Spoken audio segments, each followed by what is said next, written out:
அவன் தான் வந்தாச்சு மும்பை.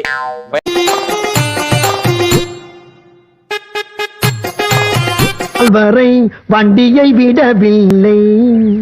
வண்டியை விடாம நாள் கணக்கா சுத்திக்கிட்டு இருக்கா.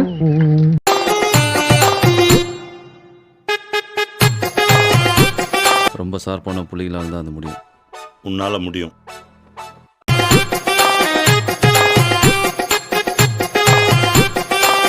வாழ்க்கை வீண் பண்ணிடாதீங்கடா டே கண்ணு. ஐயோ கடவுளே கடவுளே கண்ணு கண்ணு வேண்டாடா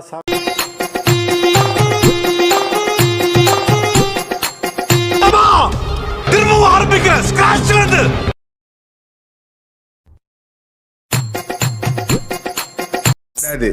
ஸ்டைலா டான்ஸ் ஆடுற போலே இருக்கும். அதனாலதான் அவன் பேரு டான்சிங் ரோஸ். சின்ன சேனலுக்கு எதாக இருந்தாலும் அது கொஞ்சம் ஆதரவு கொடுங்க. உங்கள் பொண்ணான கையை கொண்டு அந்த பெல்லில் தட்டிடுங்க. அவங்களுக்கு சப்ஸ்கிரைபர் 5-10 ஏறுனா அவங்க மனசு சந்தோஷப்படும். அவங்க வீடியோவும் பாருங்கள்.